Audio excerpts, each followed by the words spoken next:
जो United nation की सलामती कौंसल में मकबूजा कश्मीर के हवाले से ये चाहता था भारत के इज़हार मजम्मत हो, वो तो यूनाइटेड नेशन ने सलामती कौंसल में उसमें भारत को बिल्कुल नाकामी हुई है। इस वक्त भारतीय बयानियों को मैं समझता हूँ शिकस्त हुई है।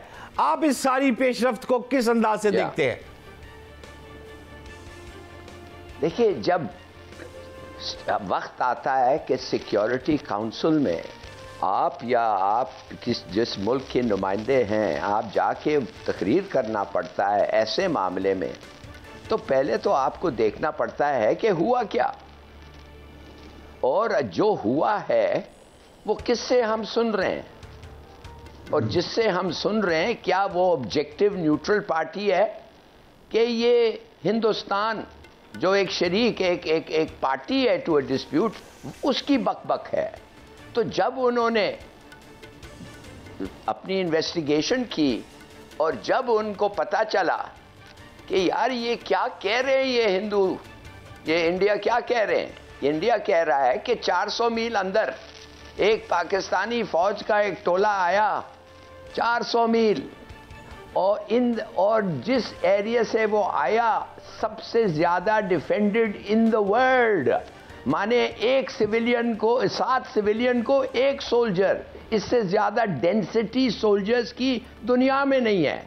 जब उन्होंने ये सुना और फिर 12 चेक पॉइंट्स के थ्रू आए और उसके थ्रू पता चला उनको कि मुसलमान भी मारे गए हैं, जब ये कह रहे हैं हिंदू मारे, तो ये जाहिर है उनकी जो स्टेटमेंट होगी उसको ये सब चीज़ें फैक्टर इन करना पड़ेगा और उनको करना पड़े और कहना पड़ेगा। और कहा भी उन्होंने कि भाई इसकी इन्वेस्टिगेशन हो रही है, जो पाकिस्तान ने फौरन, अब प्राइम मिनिस्टर ने कहा है होनी चाहिए, न्यूट्रल इन्वेस्टिगेशन होनी चाहिए। उसके बाद फिर जाके मेरे ख्याल में इसको पेश फिर करना चाहिए सिक्योरिटी काउंसिल में कि भाई ये बातें हैं, ये इंक्वायरी ये रिवील करते हैं, अब किसको सज़ा देना है, किसके खिलाफ रेजोल्यूशन पास करना है, किसको जो भी करना है वो होगा।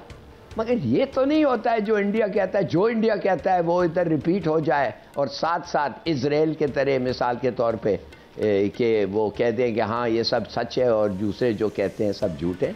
ऐसा तो सिक्योरिटी काउंसिल में नहीं होता है। दुरुस्त फरमा रहे हैं ज़फ़र अलाली साहब। ब्रिगेडियर हारिस नवाज साहब, मैं आपसे ये जानना चाहता हूँ कि भारतीय वज़ीर आज़म मोदी ने कहा है कि पहलगाम हमले के जो मुजरम हैं और साजिश करने वालों को सख्त तरीन जवाब दिया जाएगा। किबला, मैं ये जानना चाहता हूँ कि अगर भारत इस मौके पर मिस एडवेंचर करता है तो क्या जंग सिर्फ कश्मीर के अंदर तक महदूद रहेगी, या फिर मोदी सरकार की संगीन खाम ख्याली नहीं है ये फिर फैलेगी, ये बात बढ़ेगी, और अगर ये बात कश्मीर से या गिलगित से शुरू होती है तो इसका अंजाम फिर कहां तक जाएगा?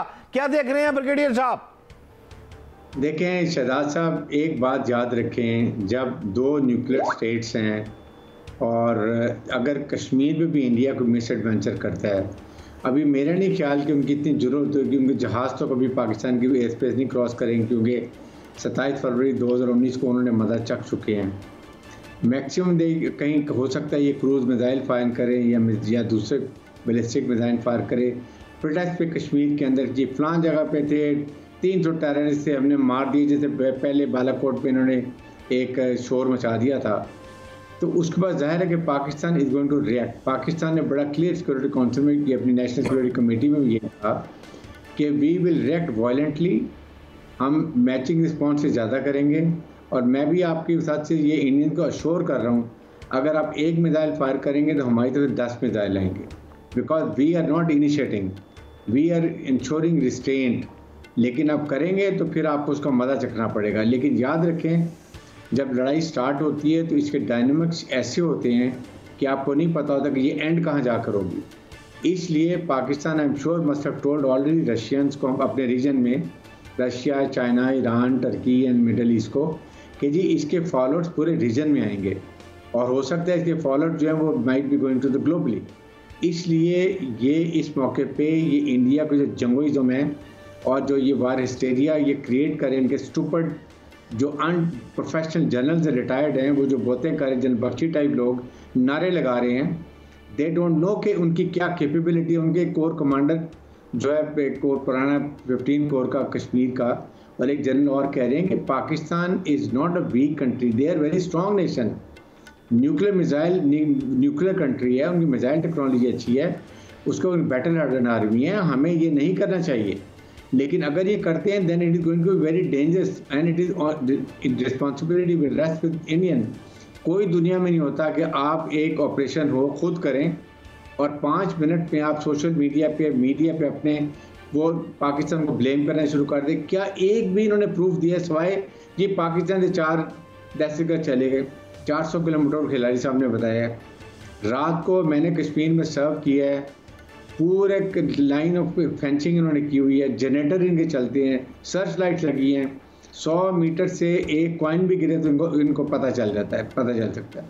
फिर इतने 3 लेयर्स इनका डिफेंस है, फिर पीछे इनके पूरी 7 लाख फौज है, इनके चेक पोस्ट हैं, इनके सिक्योरिटी कैमरे लगे हुए हैं। क्या ये कुछ सुलेमानी टोपी पहन कर वहाँ पे चले गए थे, जाके वहाँ बैठ के करके फिर गायब हो गए?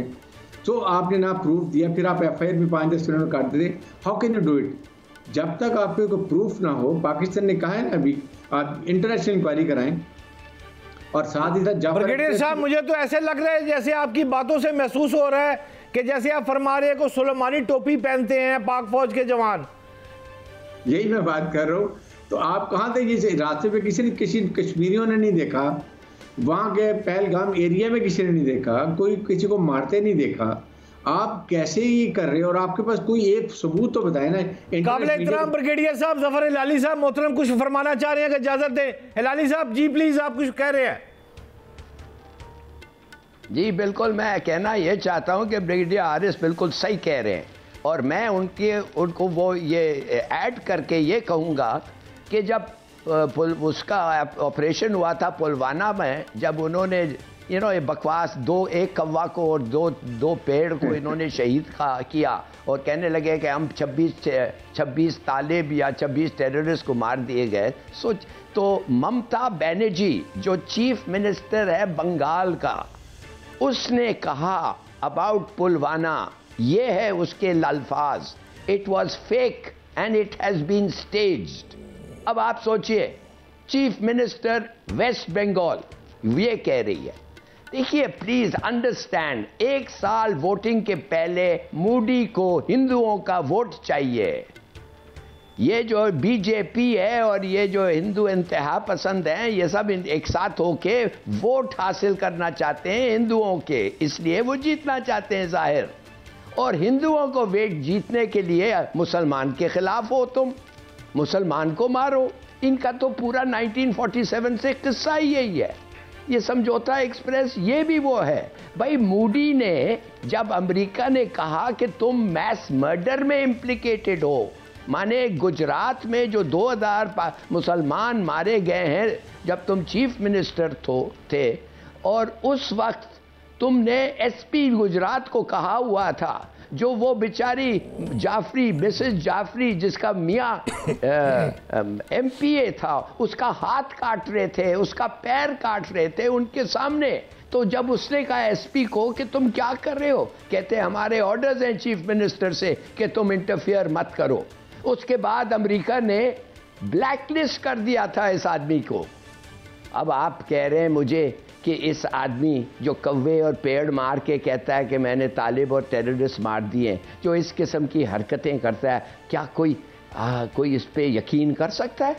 तो इसके माने कि जब आप इसको कंडेम नहीं करेंगे तो ये तो किसी ना किसी वक्त तो हमने इसको रोकना है। हमने भाई आखिर में पूछना चाहता हूं, घास क्यों खाया, बम क्यों हासिल किया, और अगर पाकिस्तान ना हो तो हमें क्या फायदा?